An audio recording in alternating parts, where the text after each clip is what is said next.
తిమ్మనపట్నం కొత్తపట్నం భూసేకరణ పరిహార పంపిణీ తదితర పెండింగ్ అంశాలపై జిల్లా కలెక్టర్ వెంకటేశ్వర్ చొరవ తీసుకుని స్వయంగా సందర్శించి గ్రామ సభ నిర్వహించి రైతులతో ముఖాముఖి చర్చించి ప్రభుత్వానికి నివేదించి పరిష్కారానికి కృషి చేస్తానని ప్రజలు ఓపికగా సహృదయంతో సహకరించాలని కోరారు. శుక్రవారం మధ్యాహ్నం కోట చిల్లకూరు మండలం పరిధిలోని తిమ్మనపట్నం కొత్తపట్నం తదితర గ్రామాల పరిధిలోని ఏపీఐఐసి క్రిసిటీ ప్రాజెక్టుకు సంబంధించిన Chennai Bengaluru industrial corridor node సంబంధించిన భూ సేకరణ పరిహార అంశాలపై ప్రభుత్వ భూమి డీకేటీ పట్టాలు ఎలాంటి రికార్డు లేకుండా ప్రభుత్వ భూమిలో అనుభవంలో ఉన్న రైతుల్లో గ్రామసభ నిర్వహించి ముఖాముఖి చర్చించి పరిష్కార దిశగా రైతులకు పలు అంశాలపై వివరిస్తూ ప్రభుత్వానికి నివేదించి తదుపరి చర్యలు చేపడతామని తిరుపతి జిల్లా కలెక్టర్ తెలిపారు. గతంలో పలువురు అధికారులు ఈ ప్రాంతాలను సందర్శించి చర్యలు తీసుకోవడం జరిగిందని, ఇంకా పెండింగ్ అంశాలను తెలుసుకొని వాటి పరిష్కార దిశగా చర్యలు కోరుతూ తాను రాయడం జరిగిందని తెలిపారు. పట్టా భూమి డీకేటీ భూములకు సంబంధించి వెబ్ ల్యాండ్ నందు ఏపీఐఐసిని నమోదు అయిన వాటికి రైతుల వద్ద ఉన్న ఆధారాలు రికార్డుల మేరకు అర్హత ఉన్నవారికి నష్టపరిహారంకు రికమెండ్ చేయడం జరిగిందని తెలిపారు.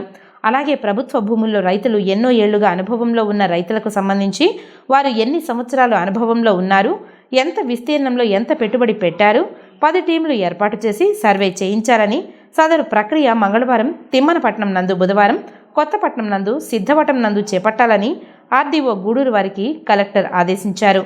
ఈ క్యాంపు నందు రెవెన్యూ, ఏపీఐఐసి తదితర అధికారులు పాల్గొని 10 రోజుల్లో సర్వే పూర్తి చేసి వివరాలు సక్రమంగా నమోదుకు చర్యలు తీసుకుంటారని తెలిపారు. సాగరమాల క్రింద రోడ్డు వేస్తున్న నడవవారిపల్లి గ్రామ పరిధిలో సుమారు 10 ఎకరాలపైన ప్రభుత్వ భూమిని అనుభవంలో సాగు చేసుకుంటున్న రైతులకు నష్టపరిహారం అందేలా చర్యలు తీసుకోవాలని తెలిపారు.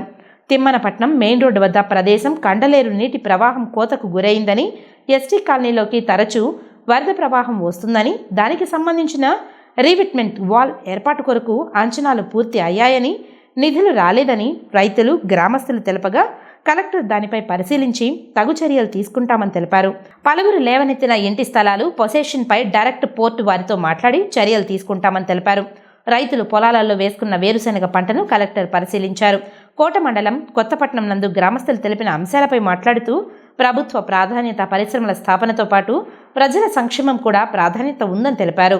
జిందాల్ పవ్వార్ వారితో మాట్లాడి కార్పొరేట్ సామాజిక బాధ్యతగా వారు సదర్ గ్రామాలలో విద్య, వైద్యం, మౌలిక సదుపాయాల కల్పన వంటి ఏర్పాటుకు చర్చించామని, స్థానికులకు కనీస వేతనాలు కల్పించేలా వారితో మాట్లాడడం జరిగిందని తెలిపారు. ఏపీఐఐసి అధికారులు, ప్రభుత్వ ప్రతినిధులు అన్ని తెలిపారని తెలిపారు. వాస్తవ పరిస్థితులని స్వయంగా పరిశీలించాను అని, సదరు వాస్తవ పరిస్థితిని ప్రభుత్వానికి నివేదిస్తానని తెలిపారు. గమనించాల్సిన విషయం ఏమిటంటే 2012వ సంవత్సరం జీవో నంబర్ 571 మేరకు 10 సంవత్సరాలు ఆ పైన రైతు సాగులో ఉండి ప్రభుత్వం వారి నుండి భూమిని తీసుకుంటే నష్టపరిహారం అందించేలా ఉత్తర్వులు ఉన్నాయని, అంతకు మునుపు సంవత్సరాలలో వాటికి నష్టపరిహారం చెల్లించడం వర్తించదని, సదరు సిబిఐసి కొరకు 2008కి ముందు తీసుకున్న రైతులు సాగులో ఉన్న ప్రభుత్వ డీకేటీ భూములకు సంబంధించిన అంశాన్ని ప్రభుత్వానికి నివేదిస్తామని తెలిపారు.